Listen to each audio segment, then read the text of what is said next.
Hello and welcome back to my RC channel. I'm Andy RC and today I'm taking a look at the all-new Hubsan H107D Plus. You might not know this, but my first quadcopter was the original H107D, and it's also what I started the channel with, along with the Hubsan Spyhawk, so I thought I'd better get one in for review. I was really surprised to see that the UK got the aircraft before anywhere else. In fact, it's been available for a few weeks now. Usually, from my experience, the UK gets everything last, especially when the product is made in China, but this time the UK even got it before them. At the moment, Banggood still shows it as coming soon, however I'm sure that will change shortly as they are selling the first H107D at a really cheap price at the moment. Meanwhile, you can get it from Maplin at 169.99 GBP. You might be thinking this is expensive, however the first version also cost that much in Europe, until places like Banggood started selling it for under 100 GBP. I have been really skeptical about this quadcopter and Hubsan in general for the last few years. They have been teasing this aircraft for over a year on their X4 Pro quadcopter for nearly 2 years with no shows. I believe that Hubsan said that this aircraft would be available at the start of the year, and here we are at the end of the year and it's only just been released. It looks like they have now released a handful of products, including the new Hubsan Spyhawk fitted with GPS, the X4 Pro finally, and the Micro Plus series. With the Hubsan bashing out of the way, let's get and review this unit. I know the first thing that people will complain about is the price. I can already hear the comments in my head. You can get a 250 quadcopter going for that amount. And yes, you can, but you have to remember what you are getting with this package. Like most things in the world, smaller usually means more expensive. We take this for granted in the quadcopter world. It's amazing what these micro quadcopters can achieve, and yet we are spoiled by their cheap price, and I think we quickly forget that. I haven't been sent this product for review, I have bought it with my own money, so I have big expectations from it. For the price, it comes ready to fly minus the 4 AA batteries that you need. It is micro size, and to everyone with their 250 comments ready to type, not everyone actually wants a 250 size quadcopter. I certainly wouldn't be recommending beginners starting with a 250. The H107D Plus is an excellent and safe way to get into the hobby. Not only that, but you can't fly a 250 size quadcopter around your house. And if you live in a cold country where it goes dark early, then this is a very attractive package. It's not going to damage property, and in the grand scheme of things, it's not that expensive at all. You can spend that price on just the transmitter in this hobby, for example the Tyrannus, or even $500 plus on a pair of flagship Fat Shark goggles. I do expect the price to come down. In fact, I have already seen someone selling one on eBay in China for 130 GBP. In the box, you get the quadcopter, the transmitter with built-in video screen, a spare set of propellers and also the U-wrench to remove the propellers, an extensive manual with really good English and lots of detail. Despite Maplin advising that you get prop protectors with it, you actually don't. I even looked in Hubsan's favourite hiding place for them, and there's nothing there. This time, everything comes in one box. With the last version, you got 2 boxes, one with the transmitter and one with the quadcopter, but here they have integrated both into the same box. The transmitter looks identical to that of the first H107D. It takes the same AA batteries. There's no LiPo option without modification, which is a shame. I'm also sad to report that the protocol is not compatible with the old aircraft. This is really disappointing. We have too many protocols as it is, and not only that, my modded Spyhawk transmitter isn't going to work with it. I believe it uses the same protocol as the X4 Pro, but I don't have one of those to test. Followers to the channel will note that I'm not a fan at all of the H107D controller, so this is a big disadvantage. I'm trying to understand why Hubsan did this, and I come to the conclusion that the next feature might have something to do with it. This time you can see on the controller that both sticks are centered in the middle. This is because the aircraft now has an altitude hold mode. This is really unique and something that Maplin hasn't even mentioned in its description. Put simply, the throttle now works like a DJI Phantom. It's spring-loaded, so when you lift the throttle up, and then let go, the aircraft will increase altitude in increments or decrease by doing the reverse. This isn't a gimmick. The little controller board that is inside the quadcopter actually has a barometer on board, the same as any other aircraft that has altitude hold as a feature, such as the DJI Phantom or my Pixhawk build. A lot of people will like this, but I think the hardcore hobbyists won't. Any way you look at it, this is a really unique feature to microquads, the first of its kind as far as I'm aware. This means, though, that we always have to be in altitude hold mode, unlike the previous models where you could have full control over the throttle, so this is where people will argue over its relevance. I have to say I'm a fan, however I would have loved the option to have both. It seems that Hubsan is targeting the DJI crowd, but hey, perhaps that's where the money is. There actually is a benefit to me with this system though, as both sticks are spring-loaded. We can change the programming of the transmitter and change it from mode 2 to mode 1 without having to make any modifications to the sticks. There's even the option for mode 3, but not mode 4 as far as I can tell, which is a shame. Only mode 1 and 2 are documented, however. We can easily change the mode by recalibrating the radio.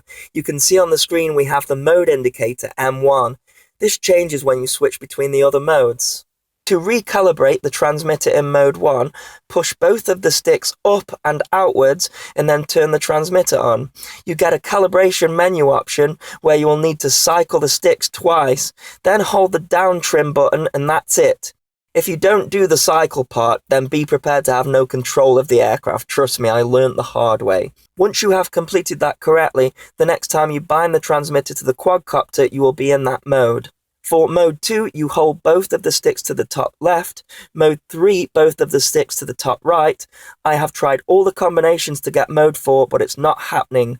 Perhaps someone can figure this out at a later date, but I couldn't.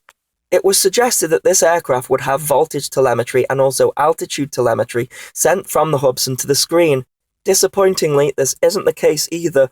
All we have is the transmitter's battery indicator, which is going to drop rapidly if you don't modify it to take a LiPo battery.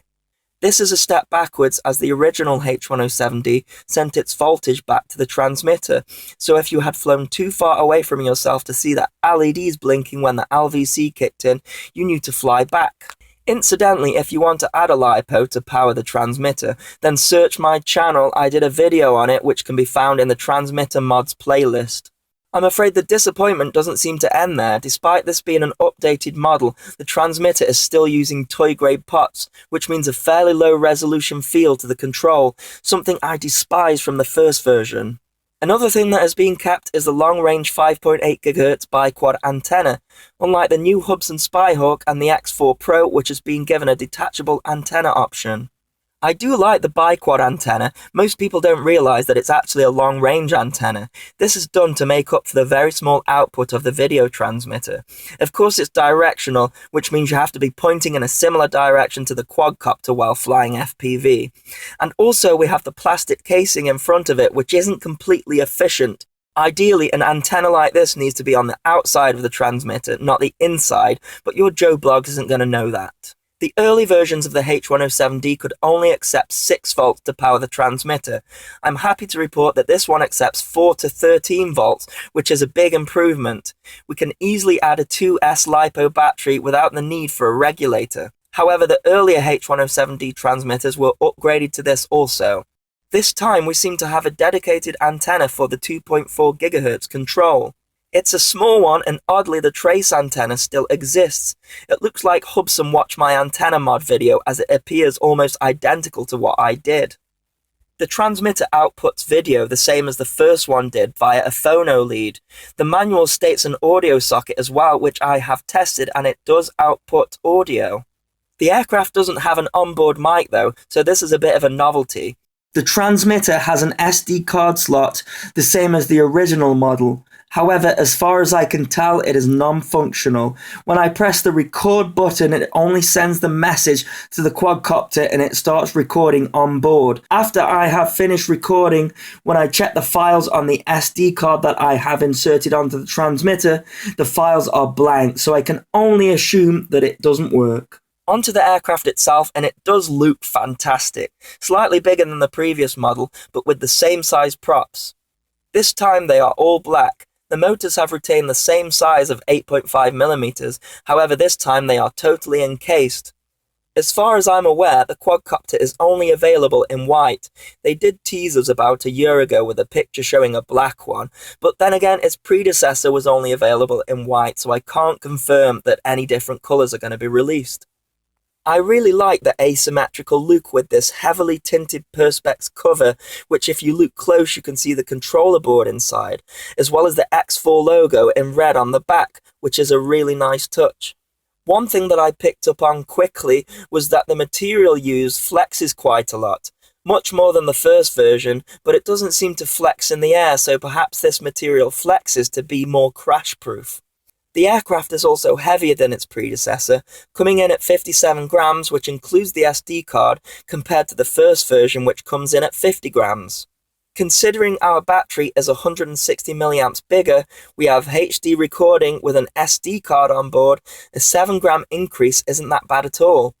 The new battery style is a departure from the old version. Its shape is integrated as part of the body, again similar to the DJI Phantom styling, but they have also done away with the lossy connector and the battery clips in with no wires.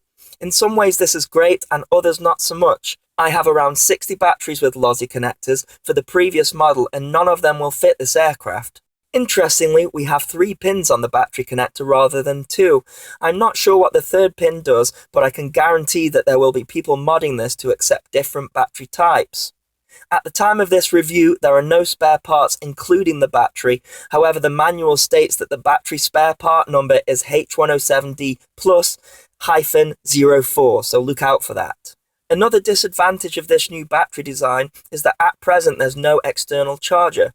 One thing I do like though is that you can charge it with any USB micro B lead, such as the ones that currently charge a lot of Android phones and tablets. Saying that, I think USB Type-C will be taking over very quickly, but for now I have an unprecedented amount of USB micro B leads lying around. I hope eventually an external charger will be released so that we can multi-charge. The battery takes around an hour to charge. Just plug in the mini B lead into the side of the aircraft and it will light up red. Once fully charged, the light will go out. The battery is now 540 milliamps, which is a welcome change from the first model that came with a 380 milliamp battery. A couple of other physical changes is noticeably the landing feet, which are there to accommodate the larger camera. The wide-angle lens of the camera sits flush with the body. Remember to remove the plastic cover, otherwise you might get a misty video. Underneath the quadcopter we have a lot of holes. This is no doubt to reduce the weight and also dissipate some of the heat coming from the VTX, a modification that many people did with the first model. Unfortunately, on this version, they have also kept the antenna horizontal, the same as the last version. Anyone who has the previous version will know that if you have the antenna going vertical, then you can pretty much double the range. This is something I wish Hubsan had have done with this model. However, I'm sure they're not too bothered about the range. Either way, I'm sure people who get this are going to be modding the antenna anyways, and I can kind of see why they have put the antenna horizontal. When the antenna is vertical, it easily gets knocked and broken, whereas if it's underneath, you won't get as good a range, but you will get durability out of it. The LEDs also have a distinct look about them, pointing directly front and back. Be warned though, the covers tension fit over the frame, and I can see those coming loose or getting lost in a crash. Finally, we have what looks like a registration number on the side. Perhaps this is Hubsan getting ready for the US market, but most likely not. Either way, I like it, and I shall be calling this quadcopter J1544. Please don't clone my registration and fly it into a 747's engine, please. This was a bit disappointing. As I was handling the aircraft for the review, I noticed that the H of the Hubsan logo became smudged. So I wet my finger and wiped it across the logo, and it completely smudged all the way across. It seems that they have used some water-based printing material, and if I wet my finger, I could completely smudge the logo away. Let's bind the quad to the transmitter. You will first need an SD card as the copter doesn't come with one, which is fair enough. I'm using a Class 6 32GB, which is the maximum size it will take according to Maplin. The manual states 4GB and above, and also Class 4 and above. We shall turn the transmitter on first like the manual says, although these days with 2.4 it doesn't make that much difference. Another great feature of this aircraft is that it has an on and off button. You can't just lightly press it either. You have to hold it down and the LEDs on the quad will illuminate in sequence. When they are all lit, the aircraft is switched on and it will bind with the transmitter. You can switch on the aircraft without the SD card installed, but you will get an SD card error in the middle of the screen. The on-off button also doubles as a record stop-start button. Once the aircraft is switched on, short press the button and it will stop and start the video recording if an SD card is inserted into the quad. We have got two buttons each side of the FPV screen on the transmitter. The left one takes a photo and the right one starts and stops video recording. When the quadcopter is recording video, the back two red LEDs will blink continuously. When you take a photo, the back two LEDs will blink once. Interestingly, in photo mode, the picture fits full screen to the LCD, which gives us the correct aspect ratio. The blue numbers tell you how many pictures you have taken, and for the bottom set of numbers, how many you have got left depending on the space on your SD card. When we flick into video record mode, unfortunately the view isn't as nice. I think this is to accommodate the extra icons such as the record time, which is shown as red, and the amount of record time left, which is shown in white. However, I really would have liked the picture to have fit the screen. If not recording, I will definitely be switching to the picture mode just to do FPV with. There is also a hidden menu in the TX, but the manual does document this. You have to pull the throttle down to the bottom and then press down on the opposite stick. This gives you the option to play back videos on the SD card of the transmitter, but not the SD card that is in the aircraft. You can set the date and time and format the SD card. Reverse controls, I'm not sure why you'd want to do that unless you have a custom mode that you have learned on. You can set the sensitivity between normal mode and expert mode. You can change the 5.8 GHz frequency as well if you are receiving interference. You can do this as well by turning the quad off and rebinding it to the transmitter. It randomly scans for different channels each time it binds, which is nice for the all-in-one system, but not so nice if you're trying to use an external video receiver. The transmitter also has an undocumented trick, the same as the first model, where if you hold down the photo button while powering the transmitter on, you will hear a beep. It will then bypass the binding procedure and can be used as a sole 5.8 GHz receiver. You also get the video RSSI info, which is a nice touch, however, that is more likely above most beginners' needs. You also get other information such as the firmware version. To amend the 5.8 GHz frequency, just drop the throttle to 0 and press the opposite stick in to reach the menu. Then use the elevator stick to navigate down and press the stick in to enter. You can then use the rudder to change the frequency. This time we also get the true voltage of the transmitter, something that is missing from the main menu when bound to the aircraft. There does seem to be a slight bug with the FPV setup as well, which confirms to me that the camera module has the same ingredients as the H107C's camera. Either that or mine's faulty, however I have observed this issue with my H107C 2 megapixel modification. I think it's related to the SD card and perhaps it becoming loose, but sometimes the video doesn't get outputted to the transmitter when you turn everything on. Sometimes it returns a black screen. When people followed my H107C FPV hack, they had a similar issue as well as myself, so I wouldn't be at all surprised if they all suffer this, which could be a concern for people who are new to the hobby and could cause a lot of possible returns to the retail companies. Another giveaway that this is a variant of the H107C's 2 megapixel camera board is the way that the OSD looks. Check out the microphone icon with a cross through it, and also the red timer when video record is pressed. If we look back to my H107C hack, it's identical. The board must be repurposed or just a bad software glitch. There's no mic on board, we know that, but we don't need an icon to tell us. It's still yet to be confirmed if the frame rate drop is present too, as per the hack on my channel, but I will confirm this on the test flight. The FPV screen doesn't seem very bright to me, but then again I have been spoiled by the super brightness of the SkyZone 700D monitor that I have. Let's take it for a test flight. Before I do that though, I'm going to calibrate the accelerometer. Put the aircraft on a flat surface, turn both the transmitter and quad on and wait for them to bind. Then press down on the elevator stick, which puts it into expert mode. Remember, I have got my transmitter configuration set to mode 1, so check the manual on how to do this for mode 2. Put the rudder and elevator down to the far right. Bring down the throttle stick to the bottom and then waggle the aileron stick left to right. You will see the LEDs perform a sequence which will circle around the quadcopter until all lights become fully lit, and then we have calibrated the accelerometer. In order to take off, you just need to raise the throttle for a couple of seconds and the quad will arm. The manual states that to quickly disarm, you are to pull both sticks down and outwards. This only seems to work once though. If you do that and then lift the throttle up and fly, trying the quick disarm method doesn't work. You have to do the long disarm option, which isn't ideal in tricky situations.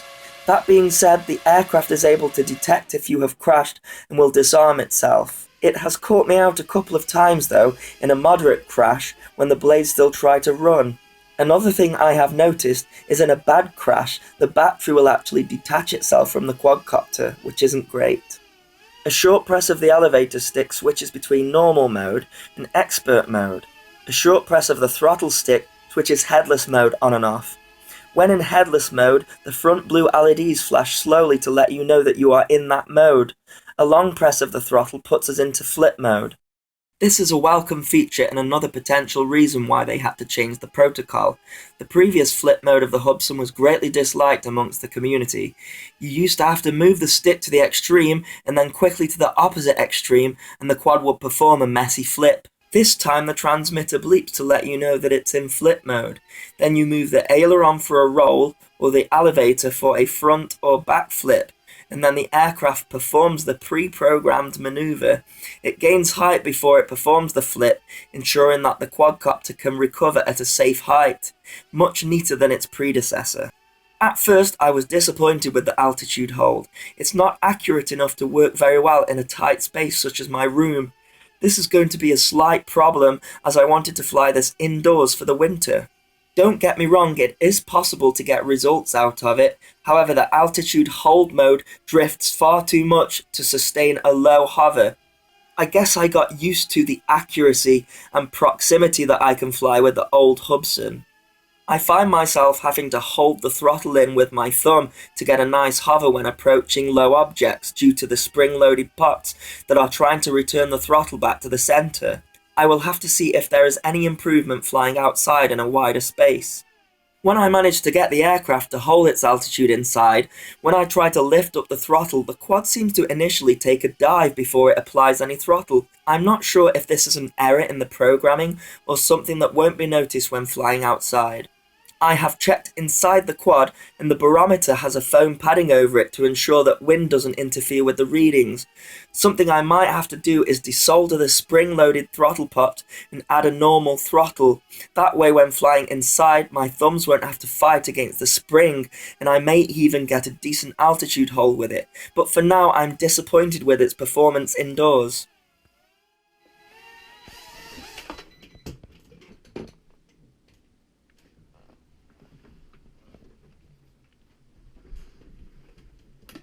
Ow. Who says that microquads aren't dangerous? It's not like it's taken my arm off though. I'm afraid that the frame rate drop is still there from the H107C hack. This confirms to me that the component hasn't really changed that much apart from it having FPV built into it now.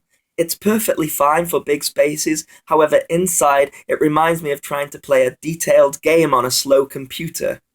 With some practice though you can get used to it. Many RTF FPV aircraft suffer this, such as the V666 reviewed on my channel for example. We are asking too much of this tiny camera board, which is to output live FPV as well as record in 720p. The 808-16 cam does a much better job at this, but it is heavier and not specifically designed for micros. Check out my 808 FPV plate on the channel if you're interested.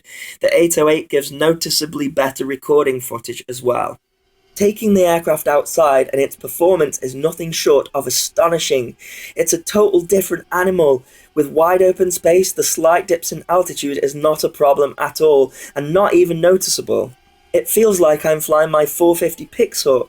Because it's holding its altitude nicely, I even have a go at the headless mode, which works surprisingly well. I still don't endorse this mode, however, and I promote learning to fly correctly, adjusting for change in orientation of the aircraft. The expert mode is still a little docile for my liking. I would have liked to have seen higher rates, something that the first aircraft has. However, this one does feel more like how an autopilot quad would fly. As I mentioned, it feels like a mini Pixhawk. I imagine this with a GPS would be unreal. Like the previous version, the manual suggests that if you hold the throttle trim down, then you can turn the LEDs on and off on the quadcopter. I can confirm though, for some reason, this isn't the case on the H107D Plus quadcopter. It does indicate that the LEDs are being turned on and off on the transmitter, but nothing actually happens on the quadcopter itself, and the LEDs remain on. The altitude hold allows me to capture really stable footage. This does come at a compromise of being able to fly with more proximity, but clearly they have designed this to fly fairly slow and stable so that we get nice video footage, and it works. The screen does just go black when it loses signal, which is a shame. There is hardly any warning to when you're going to lose your FPV picture compared to a screen that goes fully static. The flight time is around 7 minutes in total. Another new feature to this aircraft is that as soon as the LVC kicks in, the aircraft is going to use its barometer to do an auto landing. At first, I thought it was doing it because the voltage of the battery was too low, but this time it's actually performing an auto land as soon as the lights start blinking. Very clever, although kind of annoying if it happens when you're flying far away from yourself. With the old H107D, when the LVC kicked in, you had some time to get back home. However, running a battery far into its LVC can cause damage to it, so I guess Hubsan are actually trying to save us some cash and get decent life out of our battery, so I'm a fan of this. I wasn't able to do a full range test due to the adverse weather conditions of this time of year. However, I did build my custom microquad to compete with the Proto X FPV version, as well as this aircraft, so I will be comparing this to that in a future video. To conclude, despite all the surprising changes that Hubsan have made to this new microquad, I have to say I do really like it. This new Hubsan will be staying in my hangar for sure. The altitude feature is just so unique for a micro, there's nothing else out there like it. Of course, it has its disadvantages, but many advantages to outweigh them. Thanks so much for watching, I hope you enjoyed the video. Please continue to subscribe. Cheers.